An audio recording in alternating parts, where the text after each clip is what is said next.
Hey guys, today I have it's just some old footage to bring to you for some commentary. This is my first ever game of Call of Duty, like the first game I ever played, and I'm just trying to get the hang of it in this game. And as you can see, I kind of absolutely suck. This is a pistols only 1v1, me and CRYTIC. So yeah, but this isn't the reason I am talking. This isn't the reason I'm bringing you this video. The reason I'm talking is that I'm going to have a little bit of a talk on hypebeasts. Now, what we generally define hypebeasts as, I'm going to go over the general hypebeast and this whole other hypebeast cultures that some people may not even be aware of. So the general hypebeast culture is what you think when you walk into Foot Locker. So, when you walk into Foot Locker, generally the first thing you see is, I'm going to guarantee you go to the back wall.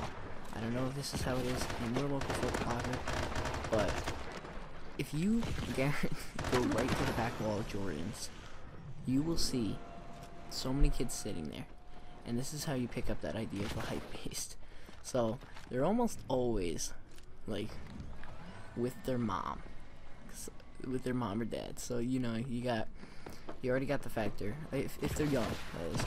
So, you already got the factor of, they don't pay for their own stuff. And you got, so, generally what they're doing is they're on there in the back, and they're, like, trying on every new release. And they're always there on the day of the big releases, too.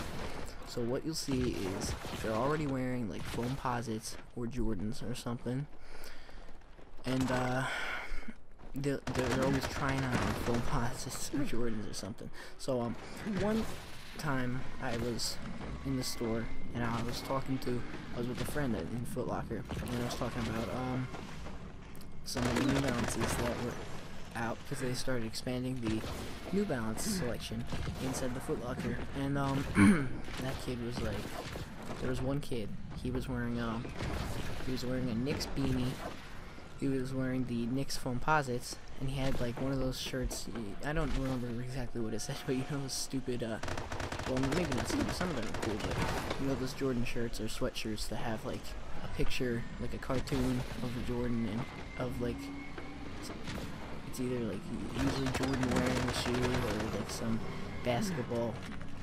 some kid playing basketball, and it always has like this like weird quote. It's always like illustrated. I don't know, he's wearing that sort of shirt, and he's got those what are they called? Those &1 shorts. They're blue and orange. So I'm talking to him, and I don't know why he wanted to talk to me, but he was asking me something about the releases. I don't know why he decided to talk to me. And just talking to him for a minute, I realized every single release he was talking about was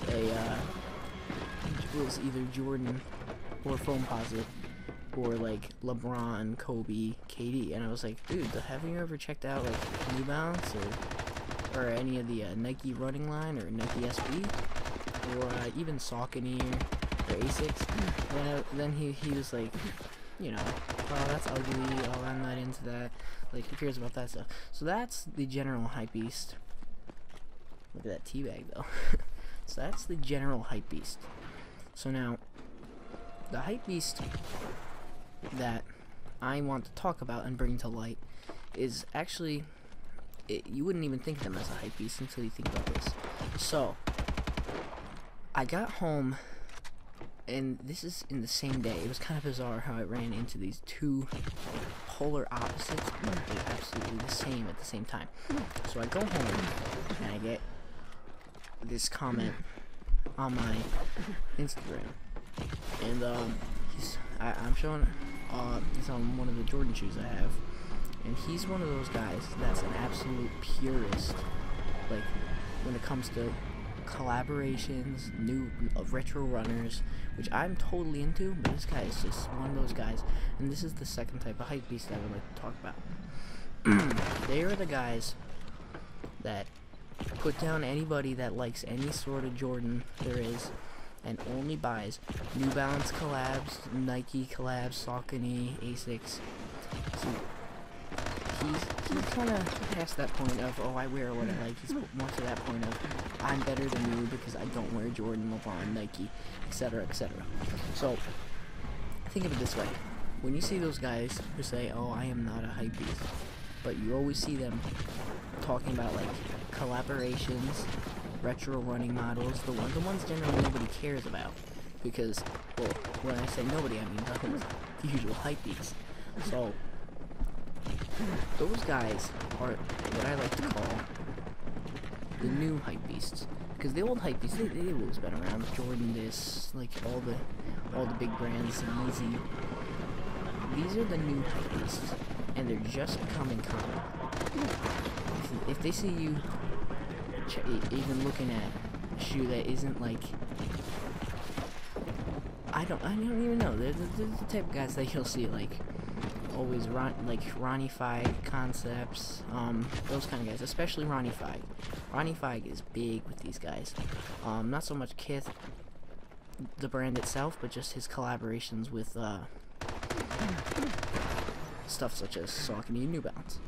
So generally, you'll see these guys picking up the Ronnie Feig collaborations, such as like the Salmon Sole or the Central Park packs for New Balances, stuff like that.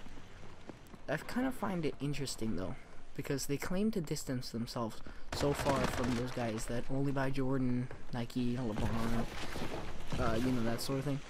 But they're not really that distant. I mean, honestly, if you think about it, they're doing the exact same thing just with other brands. So is it really any better? I don't think it is. I think that they think they're like high and mighty. You may think I'm being hypocritical, but honestly, I wear what I like. I'll tell you what I have right now. I have some Vans, some New Balance, some Nike, some Jordan, some Asics.